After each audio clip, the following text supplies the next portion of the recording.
One of the questions I'm asked most often is, what are some tips and strategies for getting the biggest return on investment on a Google AdWords budget for a small business? That's our topic for today. I'm going to show you 5 of the biggest budget wasters and how that you can avoid them. And so before we get rolling, make sure that you subscribe. If you're interested in learning more about Google Ads and receiving free tips and resources, click on that button and that way you'll be notified.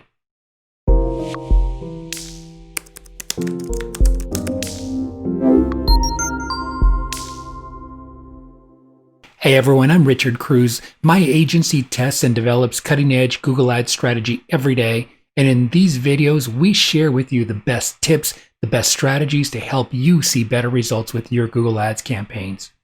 And so if you're running an AdWords budget for a small business, you want to make sure that your budget is not being wasted. And even if you're a large business, then you have to pay even closer attention because you can bleed an extraordinary amount of cash very quickly if you aren't watching the small details. Running a great Google Ads campaign is really about the small details. If you'll keep an eye on those little things, you can make a dramatic impact on your bottom line. So let's discuss these budget wasters and how that you can avoid them. So number 1 is search terms. Spending your budget on bad search terms such as broad terms, that's just so often when I'll look at a campaign and the wrong modifiers are being used and Google is going out and trying to find you keywords that just shouldn't be into your campaign. But part of the broad terms as well too is your negative terms. Your negative terms are something that you've got to keep an eye on. And let me bring up my screen here. There's 2 different things that you want to make sure that you're keeping an eye on, and I've got them here on my screen. And the first one is your negative keywords.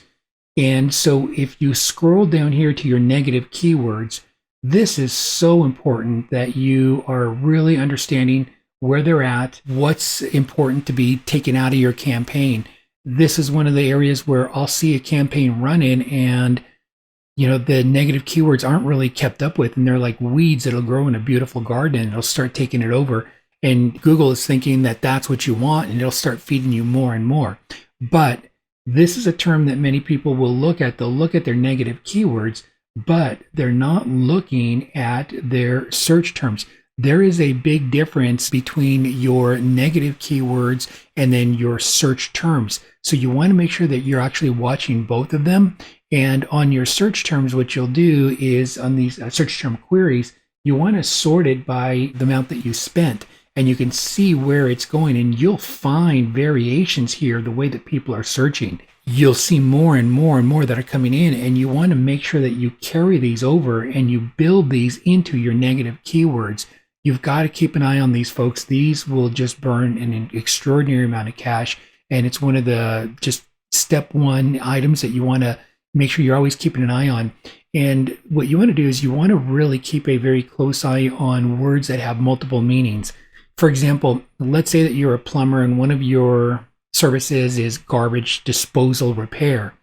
And so in that, if your modifiers are not set up correctly in your negative keywords, it's easy for you to be able to be picked up for people looking for garbage collection days, garbage collection company, something along those terms. And so this is where you'll find them here in your search term queries. And then you can go in there and you can start putting modifiers, or you can start putting negative keywords around those so that those don't keep showing up into your campaign.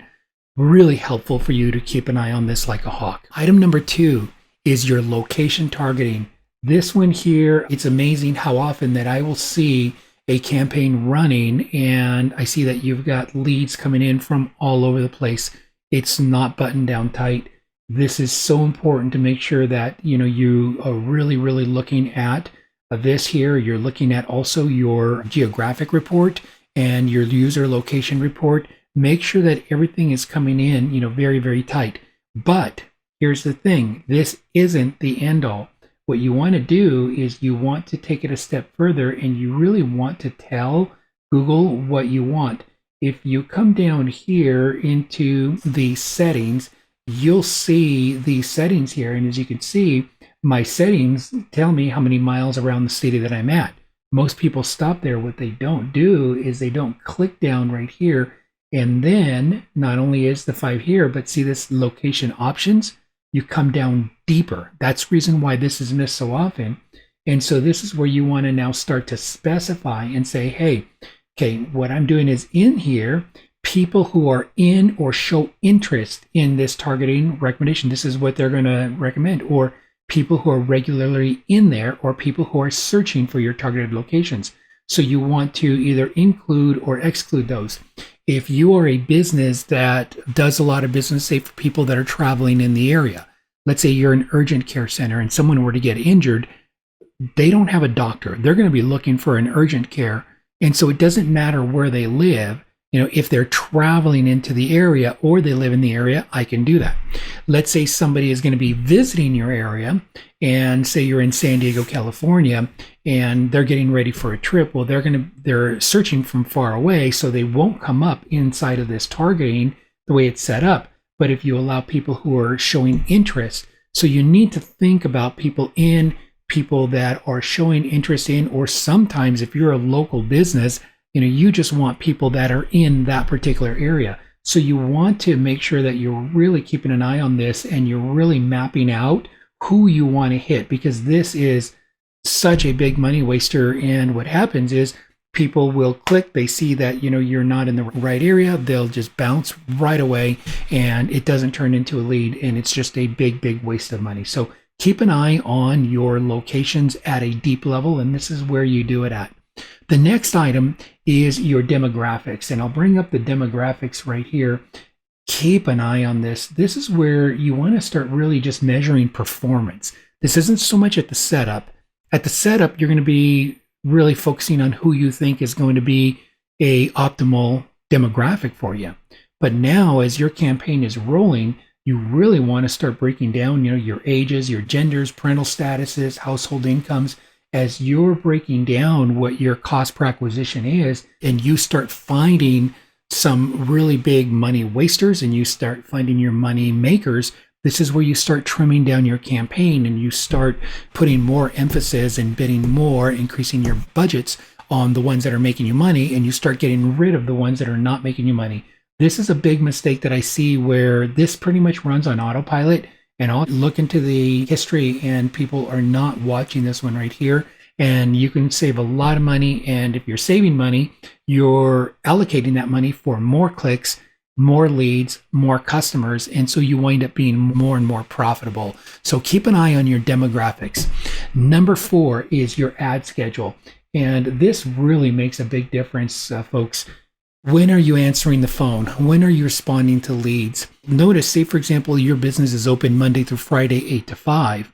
And if you're watching your ad schedule, you want to make sure that you're breaking up your ad groups so that you have them running during the times when you're answering the phones versus when you're not answering the phones. Look at what your profitability is on each of those as well, too. There's some people who will call, and if they're not speaking to somebody live, they'll hang up. And so you could be bleeding a lot of cash after hours. And so do you offer a 24-hour answering? If you don't offer a 24-hour answering and you find that you're bleeding a lot of cash during the off hours, then what you want to do is you want to set up your campaign so that they're running only while you're answering the phone, if you find that that is what's more profitable for you. But test it first. You'll find the answers, and now you can optimize to be able to save your budget, to use your budget wisely so that you're profitable, you're generating as many leads as possible.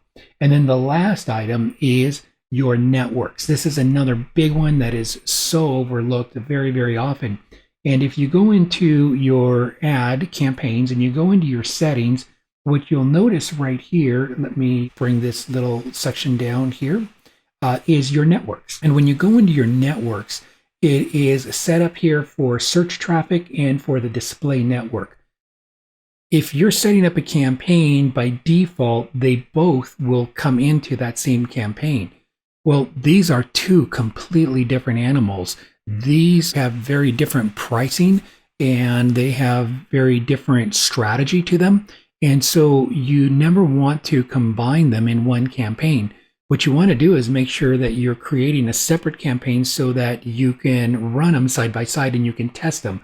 So create one for your search network, create one for your display network, and you want to bid differently on both of them. That will allow you, instead of wasting money, putting all in one pool, to be able to manage each of them and to bid effectively for both of them, so that, again, you're spending your dollars and you're spending them well, you're optimizing your dollars, and they are making you money.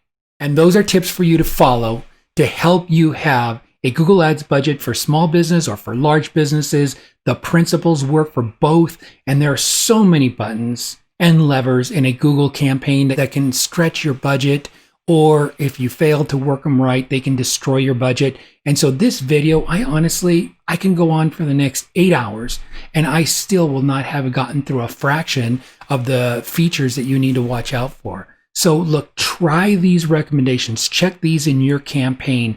And if you notice that any of them are not well optimized, go fix those and see how this starts helping your campaign. If you get stuck, you know what? Reach out to me. You can reach me at wsiprioritymedia.net. I'd be glad to take a look at your account, make some recommendations for you.